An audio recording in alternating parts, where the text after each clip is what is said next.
প্রিয় SSC 2026 batch শিক্ষার্থী বন্ধুরা, তোমাদের জন্য একেবারেই শর্ট সিলেবাস, সংক্ষিপ্ত সিলেবাস ও মানবন্টন। মানে সংক্ষিপ্ত আকারে, মানে সামান্য পড়াশোনা, মানে খুব আমরা যদি সাজেশন ভিত্তিক সুন্দরভাবে যদি পড়াশোনা করা হয়, মানে মাত্র কয়েকটি অনুশীলনী কয়েকটি অনুশীলনী যদি করা যায়, আমরা খুব সহজেই পাস মার্ক এমনকি A+ নাম্বার পাওয়া যাবে খুব সহজেই। তোমরা মাত্র আমরা 4টা ধাপে, একটা হচ্ছে বীজগণিত অংশ, জ্যামিতি অংশ, ত্রিকোণমিতি ও পরিমিতি অংশ, পরিসংখ্যান অংশ। এই মাত্র 4টা বিভাগে, বীজগণিত বিভাগে মাত্র 3টি অধ্যায়, দ্বিতীয় অধ্যায়, তৃতীয় অধ্যায় এবং 11তম অধ্যায়। এই 3টি অধ্যায় যদি আমরা সঠিকভাবে করতে পারি, তাহলে মাত্র এই 3টি অধ্যায় থেকে 2টি প্রশ্ন আসবে এবং সেখান থেকে একটি লিখতে হবে। এরপরে খ বিভাগে জ্যামিতি অংশে মাত্র 2টি অধ্যায় যদি আমরা করতে পারি ভালোভাবে, তাহলে আমরা 2টি অধ্যায় থেকে 2টি প্রশ্ন আসবে এবং সেখান থেকে একটি উত্তর লিখতে হবে। এই 7 এবং 8 নম্বর অধ্যায়, এই 2টি অধ্যায় করলে আমরা অবশ্যই সেখান থেকে 2টি প্রশ্ন পাব। তারপরে আছে গ বিভাগে ত্রিকোণমিতি ও পরিমিতি।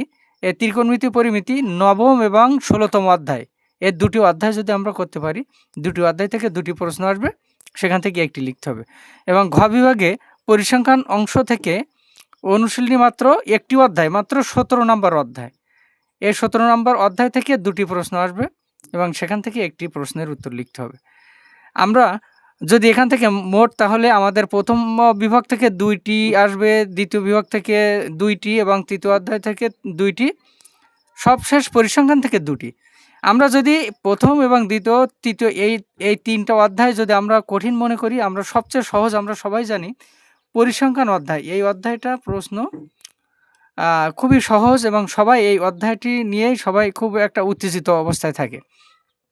আমি মনে করি এই অধ্যায় থেকে 2টি প্রশ্ন আসবে। এই 2টি প্রশ্ন যদি আমরা অ্যান্সার করতে পারি, আর ওই বিভাগ থেকে 3টা, এখান থেকে একটা, এখান থেকে একটা, এখান থেকে একটা, এই 3টা আর এখান থেকে 2টা, এই মোট 5টি। আমাদের সৃজনশীল অংশে মোট 8টি প্রশ্ন থাকবে। 2 2 2 2 4টা 4 2 8, এই 8টি প্রশ্ন থেকে টোটাল আমাদের 5টি প্রশ্নের উত্তর লিখতে হবে। প্রত্যেকটি প্রশ্নের উত্তর লিখলে 5 10 50 নাম্বার।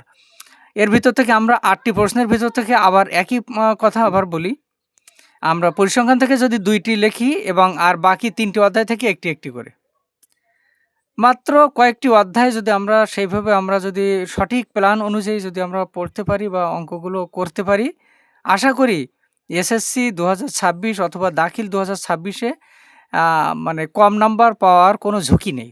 তাহলে আমরা সৃজনশীল 8টি প্রশ্ন আসবে, সেখান থেকে 5টি প্রশ্নের উত্তর লিখতে হবে। 5টি প্রশ্নে 50 এবং সংক্ষিপ্ত প্রশ্ন 15টি প্রশ্ন থাকবে। সমগ্র বই থেকে সংক্ষিপ্ত প্রশ্ন 15টি থাকবে, সেখান থেকে 10টি প্রশ্নের উত্তর লিখতে হবে। এর 10টি প্রশ্নের উত্তর লিখলে 10 দুনো 20, তাহলে 50 আর 20 70। আর এমসিকিউ অংশ থেকে আসবে 30টি এমসিকিউ 30। আর এদিকে সৃজনশীল অংশ থেকে 50, সংক্ষিপ্ত অংশ থেকে 20, 15টি থেকে 10, টোটালি 20। তাহলে 50 20 70 আর 30, এই 100। এই 100 মার্ক আমরা যদি এভাবে যদি আমরা পরিকল্পনা মাফিক এখন থেকে যে সময় আছে এভাবে যদি আমরা পড়তে থাকি, আমরা অঙ্ক যদি করতে থাকি, আশা করি আমরা ভালো একটা ফলাফল পাবো ইনশাআল্লাহ।